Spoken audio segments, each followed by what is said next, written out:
Hello बच्चों, सबसे पहले a very very happy new year to all of you. 2026 की आपको बहुत बहुत बहुत बहुत बधाई हो। ठीक है। और नया साल शुरू हो गया है। नए साल में नई शुरुआत। आप में से जो लोग फाउंडेशन या इंटरमीडिएट के लिए अपनी शुरुआत करना चाहते हैं, चाहे इंटरमीडिएट डायरेक्ट एंट्री से, चाहे फाउंडेशन रेगुलर बैचेस से, ये याद रखिए अनअकैडमी पर आपके लिए 60% ऑफ आ गया है, जो 5 जैन तक सॉरी वैलिड है। Use code CSG, you can get maximum discount और साथ में मेरी फ्री बुक्स भी। उससे ज़्यादा इंपॉर्टेंट बात ये याद रखिएगा कि इस पूरे वीडियो में, ये एक वीडियो है जिसमें मैंने कंपाइल्ड फॉर्म में सारे के सारे इंपॉर्टेंस एक ही वीडियो में डाल दिए हैं, जो इंडिविजुअली एक्ट वाइज थे। इसको इसलिए किया गया है सो दैट जब आप रिव्यू करने बैठे तो आपको 5 वीडियो अलग अलग ना देखने पड़े, एक ही वीडियो देख के आपका पूरा का पूरा काम हो जाए और जो रिमेनिंग डे पे आप रिवीजन करना चाहते हैं वो जल्दी जल्दी हो जाए। Okay, so that is why we have compiled this video and uploaded it as one. तो अपना प्यार देना यार, चैनल को सब्सक्राइब कर लो यार, 1 लाख जल्दी करो यार, प्ले बटन चाहिए मेरे को। Bye bye, see you, tata. देखो वीडियो एंजॉय करो। हेलो बच्चों, आई होप आप लोगों ने अभी तक देख लिया होगा कि क्या होने वाला है। आप लोगों का लास्ट 30 डेज का plan which is the phase 3, और शुड आई से the 30 day, last 30 days, 30-45 days जो आपको जिस तरीके से प्रिपेयर करना है, जो कि जो रिपीटर्स वाले बच्चे हैं वो भी यूज कर सकते हैं, और जो फेज 3, फेज 1, फेज 2 वाले बच्चे हैं जो पूरा का पूरा फॉलो कर रहे थे जनवरी वाले, उनको तो फेज 3 एकदम अप्रोप्रिएट बैठ रहा है। मतलब दोनों लोग यूज कर सकते हैं। अब बेसिकली सब कुछ कॉम्प्रिहेंसिव पढ़ाने के बाद जो लास्ट टाइम रिवीजन, जो मैंने आपको प्रीवियस स्ट्रेटजी में, जो आपने शायद कल के वीडियो में देखा होगा, बताया कि टॉपिक्स जो रिवाइज करने, तो अब मैं आपको बता रहा हूं कि वो स्पेशलाइज टॉपिक कौन से हैं जो इस बार के लिए मोस्ट एक्सपेक्टेड टॉपिक्स भी रहेंगे, और इनको तो आप पकड़ लो कि आपको रिवाइज करना ही करना चाहिए आखिरी मोमेंट में। मतलब क्या है कि ये वो टॉपिक्स होंगे जो अभी लास्ट के 30 दिन बाकी है ना, तो लास्ट के 30 दिन आप यही टॉपिक्स पर ध्यान दे रहे होंगे, ऐसे समझ लीजिए। These 30 days you will be only focused on these topics, और क्वेश्चन आंसर आप बनाएंगे दबा के। ठीक है। मतलब ये टॉपिक करना है, साथ में क्वेश्चन आंसर बनाना है, इस तरीके का काम करना है आपको। तो कंपनीज एक्ट जो कि आता है पेपर में 21 नंबर का, यस, मेजॉरिटी होल्ड करता है ये पेपर में, 21 नंबर का आता है ये पेपर में, जिससे केस स्टडी भी आती है, डायरेक्ट क्वेश्चन भी आता है। तो कौन से होने वाले हैं टॉपिक्स इंपॉर्टेंट, चलो देखते हैं। तो मैंने टॉपिक्स को इस तरह से ग्रुप किया कि जैसे अगर काइंड्स ऑफ कंपनी जो टॉपिक है, उसमें government company which is defined under section 245 बहुत ज्यादा इंपॉर्टेंट है केस स्टडी के लिए। फॉरेन कंपनी बहुत ज्यादा इंपॉर्टेंट है 2 नंबर की केस स्टडी के लिए, 242, that a foreign company means a company जो incorporated outside India, has a place of business in India, either by an agent, by a physical body or electronically. फिर holding subsidiary associate, holding की definition याद होगी, one or more subsidiary company, subsidiary का greater than 50% of voting power, greater than 1/2 of the total voting power, or the majority directors को control करने का हक। Associate company 2 clause 6 means एक company जिसका दूसरी कंपनी के ऊपर सिग्निफिकेंट इन्फ्लुएंस है। इसकी तो केस स्टडी इतने बार आ चुकी है जिसका मैं आपको क्या बताऊं, इसलिए मुझे लगता है इस बार शायद इंस्टीट्यूट आपको एसोसिएट कंपनी नहीं पूछेगा और वो होल्डिंग सब्सिडरी पूछेगा, क्योंकि उसने एसोसिएट बहुत बार पूछ लिया है। सितंबर में भी पूछ चुका है, जनवरी में भी पूछ चुका है, मई में भी पूछ चुका है, तो मेरे को लगता है शायद से इस बार होल्डिंग सब्सिडरी जाएंगे वो। फिर non profit organisation section 8, privileges क्या है, किस केस में लाइसेंस रिवोक होता है, प्रोफेसर के केस में। Amalgamation same nature of company पर होगा। पार्टनरशिप फर्म भी आपका मेंबर बन चुका है। ये 2 बार से लगातार सितंबर और जनवरी दोनों के पेपर में रहा है, सितंबर और मई के दोनों पेपर्स में एक सवाल पूछा गया, वो हार्मनी फाउंडेशन वाला, तो बी अवेयर। नेक्स्ट आया डोरमेंट कंपनी। डोरमेंट कंपनी का सवाल 2 अटेम्प्ट पहले सितंबर के पेपर में आया था, सितंबर 24 में आया था। ठीक है, उसके बाद से काफी डोरमेंट कंपनी का कोई सवाल देखा नहीं गया है हाल फिलहाल में, तो मेरे को लगता है कि ये इस बार के लिए इंपॉर्टेंट टॉपिक माना जाएगा। उसके बाद जब फीचर्स ऑफ कंपनी के बारे में बात करें, तो हमने देखा है कि कंपनी में ना ऐसा 2 नंबर का छुटकू सा क्वेश्चन जरूर देते हैं।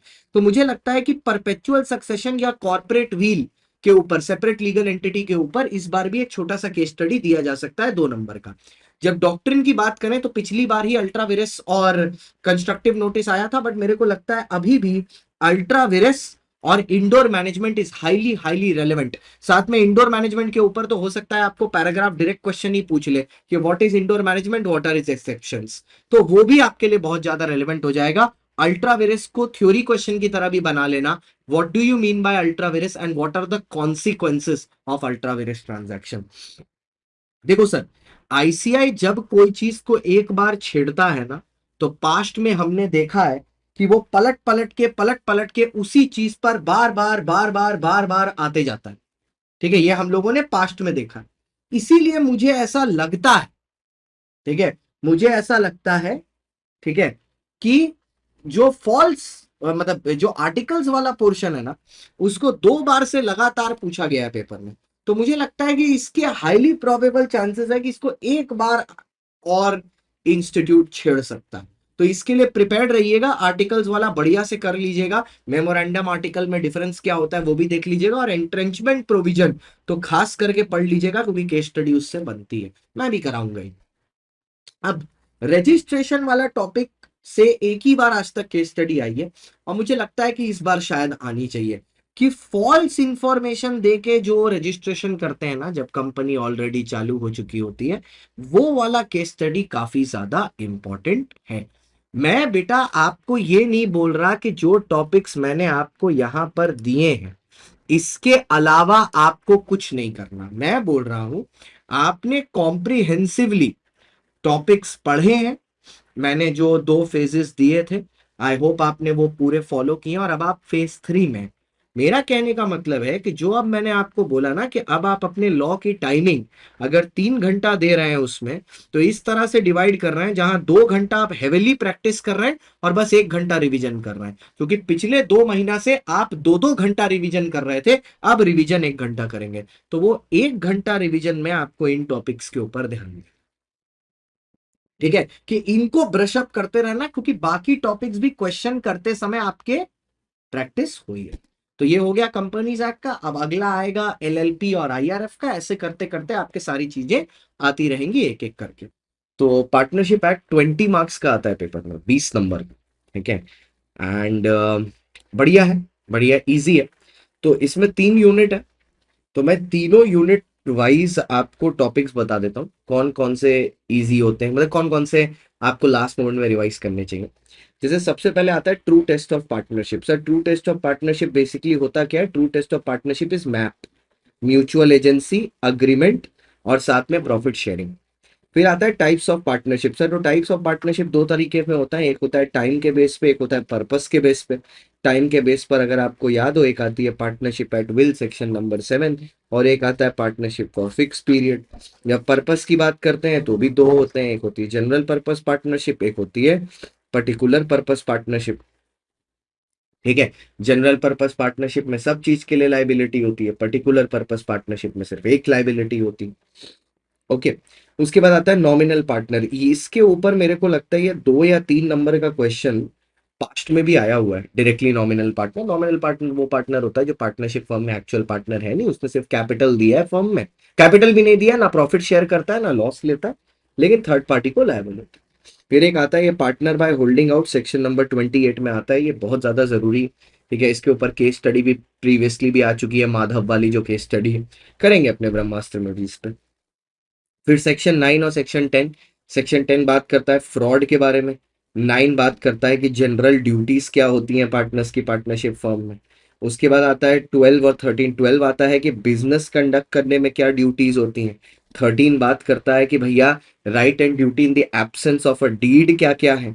18 और 25 का तो ऐसा रिश्ता है कि आधे बच्चे तो समझ ही नहीं पाते। 18 बोलता है that the partners are agent of the other partners in the business of the firm. मतलब वो बस ये बताता है कि पार्टनर्स के बीच में एजेंसी की रिलेशनशिप है बिजनेस ट्रांजैक्शन में। 25 ये बताता है कि क्योंकि ये एजेंसी की रिलेशनशिप है, इसलिए उनके बीच में जॉइंटली एंड सिवियरली लाइबिलिटी है, मतलब किसी एक के लिए भी सारे लोग रिस्पॉन्सिबल किए जा सकते हैं। फिर आता है section 29 which is transfer of interest. फिर आता है सेक्शन नंबर 30 जो कि बात करता है माइनर के बारे में। फिर 31 से 35, 31 बात करता है एडमिशन ऑफ अ पार्टनर, 32 बात करता है रिटायरमेंट ऑफ अ पार्टनर, 33 बात करता है एक्सपल्शन, 34 बात करता है आपका इंसॉल्वेंसी और 35 बात करता है डेथ। फिर आता है 37 जो कि भी इस बारे में बात करता है, ये बात करता है कि सर जब एक पार्टनरशिप फर्म से एक पार्टनर निकलता है, ठीक है, तो निकलने के बाद रिटायरमेंट या डेथ की वजह से अगर पार्टनरशिप फर्म खत्म हो जाता है तो उसमें जो एग्जिस्टिंग पार्टनर है उनका क्या रोल होगा अगर उनका अकाउंट सेटलमेंट नहीं होती है तो। दो ऑप्शन होते हैं भाई, एक तो तुम लोन मान लो उस चीज को और उस पर इंटरेस्ट लेते रहो, या तुम प्रॉफिट में शेयर ले लो। इसमें एक और पॉइंट था, अगर आपको याद हो, बुक में नीचे प्रोवाइडेड दैट करके लिखा होता है कि एक तरह से तो ये रिवीजन ही क्लास हो गई प्रोवाइडेड दैट करके लिखा रहता है कि अगर कोई एक पार्टनर दूसरे पार्टनर को एग्जिट करते दौरान उसका शेयर देने के लिए रेडी हो जाता है तो यही पार्टनर उसकी जगह ले लेगा, ठीक है। तो उसको ही मतलब एक ही के फेवर में गेनिंग निकलेगा, तब गेनिंग रेशियो। फिर सेक्शन 58 बात करता है रजिस्ट्रेशन के बारे में, 69 बात करता है what are the consequences of non registration, और 48 बात करता है सेटलमेंट ऑफ अकाउंट्स। तो ये हो गए पार्टनरशिप के इंपॉर्टेंट। मैं ये नहीं बोल रहा, मैं फिर से बोल रहा हूँ, मैं ये नहीं बोल रहा कि बाकी सब आपको नहीं पढ़ना, आपने ऑलरेडी पढ़ रखा है बाकी सारी चीजें। ये वो टॉपिक्स होंगे जिन पर आप खासम खास लास्ट बोला ना वो अभी जो 30 दिन है उसमें रिवीजन करते दौरान इन टॉपिक्स को वापस से रिवाइज करेंगे। मतलब इनको आप बोल सकते हो ये हॉट्स हैं, उस एक्ट के हॉट्स, ठीक है, ऐसा करके इंपॉर्टेंट टॉपिक्स टाइप तो मैं आपका दोस्त, आपका होस्ट, आपका एजुकेटर CSCS शांतम गुप्ता, जय श्री राम। चलते हैं सर बिना समय बर्बाद किए सेल ऑफ गुड्स एक्ट के इंपॉर्टेंट टॉपिक्स में। सबसे पहले कुछ रियलिस्टिक बातें मैं आपको समझा देता हूँ। देखो, हर आदमी बोलता है कि सोगा बहुत ही इजी है। आप देखोगे भारत के मैक्सिमम टीचर्स जब पढ़ाना शुरू करते हैं वो सबसे पहले सोगा से ही पढ़ाते हैं। उसके पीछे रीजन क्या है कि ये सबसे ज्यादा रिलेटेबल होता है बच्चे की जिंदगी से, और वो आसपास के एग्जाम्पल्स को यूज करके बच्चे से रिलेट करवा पाते हैं। लेकिन जब बात आती है इसकी केस स्टडी की तो सबसे ज्यादा क्रिटिकल केस स्टडी सोगा की ही बनती है।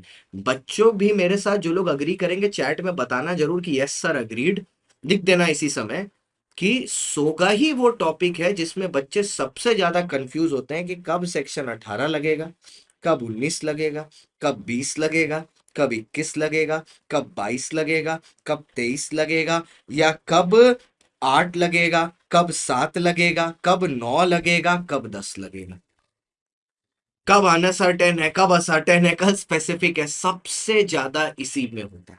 ठीक है, तो मैं आपको हमेशा इस चीज के लिए वार्न करता हूं और एकदम बढ़िया से बोलता हूं, कॉन्ट्रैक्ट तक की केस स्टडी इजी होती है, सोगा एक लौता है, और वो भी सिर्फ इन सेक्शंस में ही आप फंसते हो। अगर आप नोटिस करके देखो तो the what is the hack इनसे निकलने का, इन सारे सेक्शन को लाइन बाय लाइन इतना डेप्थ में पढ़ लो जिससे आपको क्लैरिटी रहे कौन सा कब लगने वाला है। और अगर बोलोगे तो मैं इनके ऊपर एक वीडियो बना दूंगा, कब 18 लगना है, कब 19 लगना है, कब 20 लगना है, कब 21 या 22 या 23, या कब 7 या 8, या कब 9 या 10 लगना है, मैं बना दूंगा। क्योंकि इसके अलावा सोगा में कोई सेक्शन कंफ्यूजिंग नहीं है, बस इन्हीं में बच्चा फंस जाता है। अब आते हैं सर सोगा के इंपॉर्टेंट टॉपिक्स देखते हैं, 20 नंबर का आता है ये पेपर में। तो कौन से इंपॉर्टेंट टॉपिक्स है सर? सबसे पहले सेक्शन 7 और 8 जो कि बात करता है डिस्ट्रक्शन ऑफ गुड्स के बारे में। एक बात करता है कि गुड्स के अग्रीमेंट के पहले गुड्स डिस्ट्रॉय हो जाते हैं, और एक बाद में। सेक्शन 9 और 10 जो बात करता है प्राइस के बारे में, एक बताता है प्राइस डिसाइड करने के 3 तरीके होते हैं, MCD, मैनर, उनके बीच में कॉन्ट्रैक्ट या रेगुलर कोर्स ऑफ डीलिंग, और एक बताता है agreement to sell at a valuation by third party. फिर एक आता है sale by sample, unit number 2 में सेक्शन नंबर 17, इसके ऊपर केस स्टडी बनती है।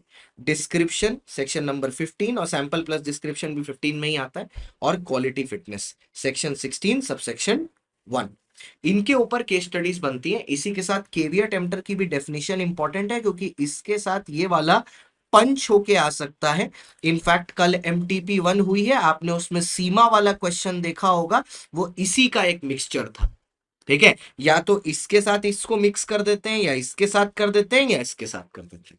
ठीक है, उसके बाद कुछ इंपॉर्टेंट लड़ी ऑफ सेक्शंस हैं, जैसे सेक्शन 23, ये भी कल के MTP 1 में आया है कि कैसे ट्रांसफर किया जाता है ठीक है, अनसर्टेन गुड्स की ओनरशिप। फिर सेक्शन नंबर 24 आया सेल और रिटर्न। फिर सेक्शन नंबर 25 आया reservation of title of disposal. Section 26 ownership. Section 27 transfer of title by non owners. 30 में दो पॉइंट आते हैं, सेक्शन एक 30 का 1 आता है और 30 का 2। मेरे को इस बार लगता है इसके ऊपर सवाल पूछा जा सकता है हायर परचेस को देखते हुए, क्योंकि थोड़ा सा कॉम्प्लिकेटेड टॉपिक है, हो सकता है आईसीआई छेड़ दें। फिर section number 20 specific goods, section number 21 और सेक्शन नंबर 34 में शॉर्ट डिलीवरी। ये तो याद ही होगा आपको, शॉर्ट डिलीवरी वाला इसके ऊपर आया भी हुआ है एक क्वेश्चन। फिर सेक्शन 47 लियन। 50 stoppage in transit. 52 भी स्टॉपेज। 53 लियन और स्टॉपेज में अंतर क्या है और कब आप गुड्स को बेच भी सकते हो और सामने वाले के पास उसको वापस पोजेस करने का राइट नहीं आएगा सेलर का। और 54 रीसेल। और एक और चीज मैं ऐड कर दूंगा आपके लिए, ऑक्शन सेल।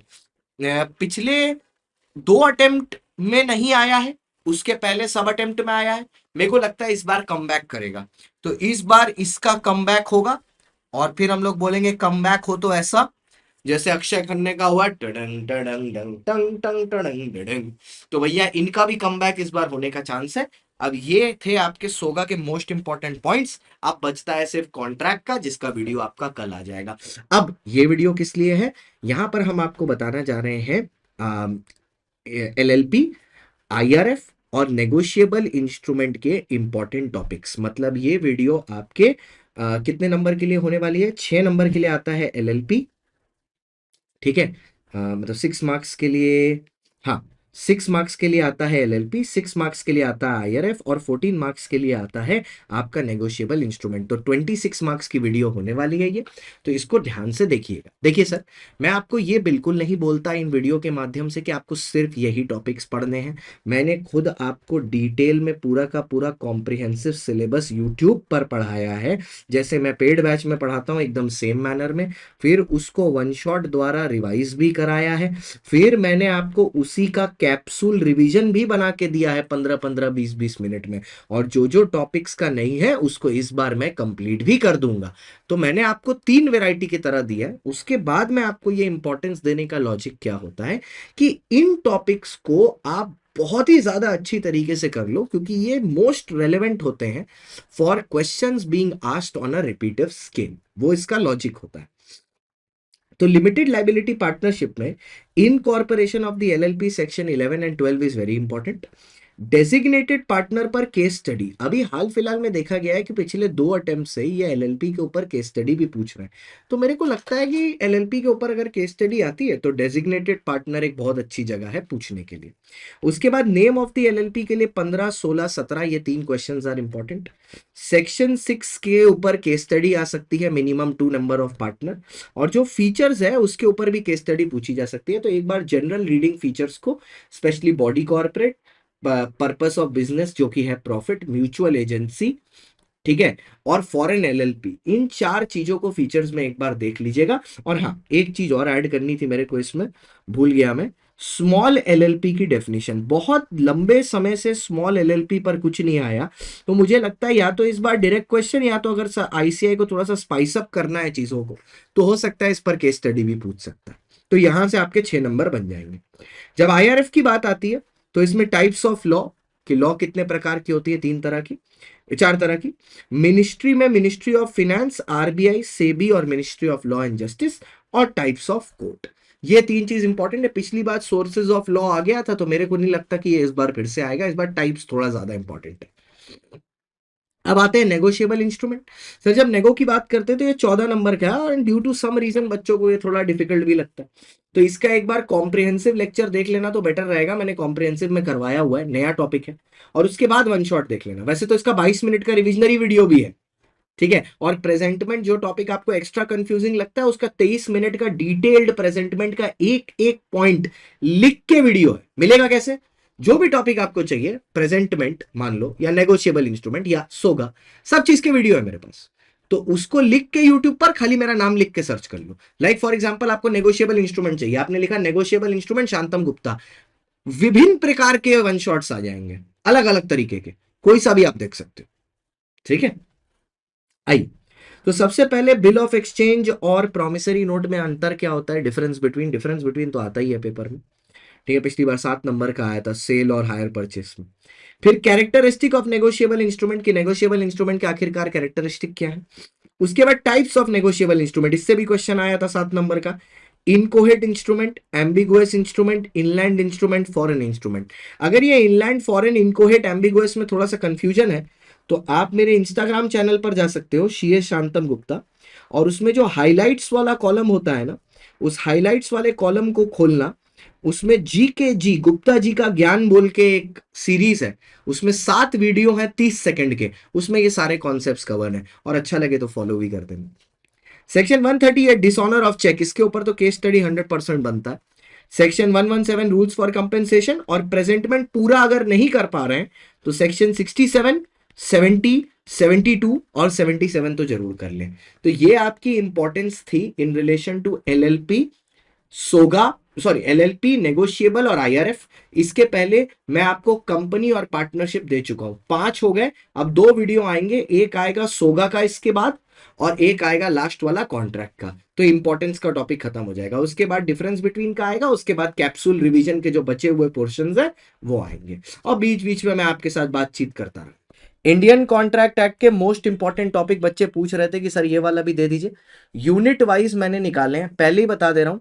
फालतू कमेंट इस पे मत करने लगना कि आपने बहुत सारे टॉपिक दे दिए, सभी तो दे दिया। भाई सुनो, इंपॉर्टेंस का लॉजिक ये होता है कि इससे पेपर लड़ जाए। आप मेरा पिछले टाइम की इंपॉर्टेंस देखना, जो जो टॉपिक मैंने पिछली बार भी इंपॉर्टेंट बोले थे ना, उससे पेपर लड़ा था कॉन्ट्रैक्ट का। इनविटेशन टू ऑफर मैंने पिछली बार इंपॉर्टेंट बोला था, उससे पेपर में आया था क्वेश्चन, ठीक है। तो इंपॉर्टेंस जब दी जाती है उसका लॉजिक ये नहीं होता कि आप बाकी कुछ नहीं पढ़ेंगे, उसका लॉजिक ये होता है कि ये वाली तो बहुत इंपॉर्टेंट बढ़िया तरीके से कर लेना, क्योंकि ये तो आनी ही आनी है। तो यूनिट वाइज बताता हूं। सबसे पहले आएगा आपका invitation to offer, unit number 1 से। इनमें ऑफर और इनविटेशन के बीच में जो डिफरेंस है वो तो ठीक से कर लेना। रिवोकेशन ऑफ ऑफर एक्सेप्टेंस से पहले भी केस स्टडी आ चुका है, इस बार भी मैं एक केस स्टडी एक्सपेक्ट कर रहा हूं इससे। फिर लैप्स ऑफ ऑफर, जिससे आज तक कुछ भी नहीं आया, अगर आईसीआई एक नया क्वेश्चन सेट करना चाहता है तो लैप्स ऑफ ऑफर से बन सकता है। यूनिट नंबर 2 से पिछली बार भी क्वेश्चन आ चुका है, चैरिटी के बेसिस पर जो पूछा गया था, और इस पर क्वेश्चन आता है तो नो कंसिडरेशन नो कॉन्ट्रैक्ट में जो क्वेश्चंस बनते हैं उसको थोड़ा देख लीजिएगा। और प्रिविटी ऑफ कॉन्ट्रैक्ट पर तो मेरे को लगता है इस बार डायरेक्ट क्वेश्चन बनना चाहिए। यूनिट 3, अच्छा हाँ एक और चीज बता देता हूं, इंडियन कॉन्ट्रैक्ट एक्ट में लोग बोलते हैं कि कोई भी फॉर्मेट नहीं है, कोई भी वेटेज नहीं है, गलत है। मैंने हर पिछले अटेम्प्ट के पेपर को कंपेयर किया है, यूनिट नंबर 1 से लेकर यूनिट नंबर 6 पेपर में 16 मार्क्स का आता है, और हर बार यूनिट नंबर 7, 8 और 9 16 नंबर का आया है। तो जो लोग पूछ रहे हैं ना कि सर अब लास्ट मोमेंट है, कॉन्ट्रैक्ट हम कैसे करें, पहले तो तुमको एक चमेट पड़ेगी जो तुमने पूरा सिलेबस नहीं पढ़ा है, तड़ से मार लो, अपने आप को हाथ निकालो ऐसे चट करके मार लो एक ठो, ठीक है, कि तुमने पूरा सिलेबस नहीं पढ़ा है। तो मेरे हिसाब से आपको करना क्या चाहिए, अभी 7, 8, 9 पर ध्यान देना चाहिए, क्योंकि यहाँ 3 यूनिट पढ़ के आप 16 मार्क्स उठा सकते हो, रादर देन वहां पर 6 यूनिट पढ़ने के, ठीक है। 25 तारीख को टेस्ट है, भूलना नहीं। Unit number 3 minor agreement important है। उसके बाद मिसरिप्रेजेंटेशन, ठीक है, फ्रॉड और मिसरिप्रेजेंटेशन में डिफरेंस। सेक्शन 23, ठीक है, स्टाइफल प्रोसिक्यूशन और ये सारी चीजें। अग्रीमेंट्स अगेंस्ट पब्लिक पॉलिसी, ये बहुत ज्यादा जरूरी है, मेरे को लगता है इस बार इस पे केस स्टडी बनना चाहिए। और last but not the least, wagering contracts. Unit number 4 में ज्वाइंट प्रोमिसर के ऊपर केस स्टडी बनेगा, लास्ट टाइम भी आया था, लास्ट टाइम भी आया था ना इसके ऊपर, मैंने इसको लास्ट टाइम भी इंपॉर्टेंट मार्क किया था। Who can perform the contract, आप मोटा मोटी ऐसे समझ लो कि अगर ये जो इंपॉर्टेंस वाले पोर्शन है ना, आपने सिर्फ इतना भी कर लिया तो पूरे 32 मार्क के कॉन्ट्रैक्ट में एटलीस्ट 20 नंबर तो आप कर लोगे, अगर आपने कुछ नहीं किया हुआ है तो। और अगर आपने सब कुछ पहले से किया हुआ है और इन टॉपिक्स को और बढ़िया से कर लेते हो तो पूरा 32 में 32 कर सकते हो आप, ठीक है। 32 मार्क्स का आता है कॉन्ट्रैक्ट। ज्वाइंट प्रोमिसर, फिर who can perform the contract, फिर impossibility, time being an essential element, appropriation of payment 59, 60, 61, फिर contracts which need not be performed 62। फिर आया unit number 5 anticipatory breach, vindictive damages, इसका केस स्टडी आ सकता है, ordinary damages और क्वांटम मेरिट भी लास्ट टाइम आया था, ठीक है। Unit number 6 rules for enforcement of contingent contract, section 32, 33, 34, 35, 36, और सेक्शन 69 और 71 क्वाजी कॉन्ट्रैक्ट का इंटरेस्टेड पर्सन वाला। फिर ये है यूनिट 7, 8, 9 जो नए यूनिट्स ऐड हुए हैं। Right of indemnity holder, types of guarantee, nature and extent of sureties liability, discharge of surety 142, 143, 144, पिछली बार भी क्वेश्चन इससे आया था, बोला था आएगा। Right against creditor. फिर क्वेश्चन नंबर यूनिट नंबर 8 में बेलर, जो बेलमेंट है, duties of bailor, duties of bailee, फिर राइट्स ऑफ बेलर और rights of bailee, termination, pledge by non owner और जनरल लियन और पर्टिकुलर लियन। अगर जैसे जैन 26 में एक अफवाह चली थी ना, कुछ लोगों ने अपने ट्विटर में पोस्ट किया था कि जैन 26 का paper will be one of the most difficult paper.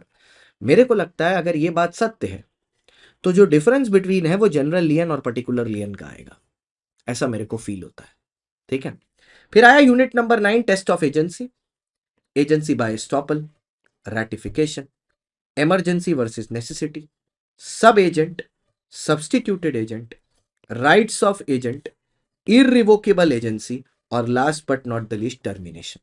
तो ये टॉपिक्स अगर आप ढंग से कर लो, ठीक है, तो 32 में 20 तो डेफिनेटली इसी से मैच कर जाएगा। पिछली बार भी हुआ है, ठीक है, पिछली बार 32 नंबर के इसमें से 24 मार्क्स के टॉपिक एकदम एग्जैक्टली मैच हो गए थे, जो टॉपिक्स बोले थे। तो आप इनको ढंग से कर लो तो आपका काम हो जाएगा। 25 तारीख को ऑल इंडिया टेस्ट है, फिर से रिपीट कर दे रहा हूं, 25 तारीख को, कहाँ गया भाई, 25 तारीख को ऑल इंडिया टेस्ट है। नीचे टेलीग्राम लिंक दिया हुआ है, टेलीग्राम लिंक में बस आपको एनरोल करना है, इसके अलावा कुछ नहीं करना, बाकी सारी डिटेल आपके साथ शेयर कर दी जाएगी। बस नीचे दिए गए टेलीग्राम लिंक को आप ज्वाइन कर लो और कुछ नहीं करना, ठीक है। All the best. अब आपके सारे टॉपिक्स के इंपॉर्टेंस डन हो गए, इनको अब पढ़ना कैसे है 25 तारीख के लिए, आज है 23 तारीख, आज आप कोई भी 3 एक्ट उठा के बढ़िया से कर लो, ठीक है। लेट्स से आपने एक सोगा उठा लिया, पार्टनरशिप उठा लिया, नेगो उठा लिया, कल 24 तारीख है, 24 तारीख को बाकी 4 एक्ट उठा के कर लो। एलएलपी और आईआरएफ को तो वैसे भी मैं गिनता नहीं, बाकी दोनों में टाइम लगेगा, एक कॉन्ट्रैक्ट में और दूसरा कंपनी में, इनको करके खत्म कर लो, you are ready for the test. Test evaluated होगा, आई एम डूइंग इट। देखो भाई, रिक्वेस्ट है मेरी हाथ जोड़ के, मैं एक एक पेपर के लिए 125 रुपए दे रहा हूं, तो प्लीज अच्छा लिखना पेपर, खुद आपको इसका फायदा मिलना चाहिए, वरना तो it's a waste of money for me also, ठीक है। इससे अच्छा मैं नोट को आग लगा दूं या किसी गरीब को दे दूं, but if I am doing it for you, it's because I want your result to be super, ठीक है। तो करो भाई, और कोई तो मेरे को लगता नहीं टीचर अपने पास जेब से पैसा देके कराता होगा, तो आई होप आप करोगे और एक बहुत अच्छा रिजल्ट लेके आओगे। All the very best. और मेरे से और कुछ चाहिए तो बता देना, अभी हालांकि ये हो गया, अब डिफरेंस बिटवीन का वीडियो आएगा, उसके बाद जो रिमेनिंग टॉपिक के कैप्सूल वीडियोस बाकी हैं वो कैप्सूल वीडियोस आएंगे। All the very best.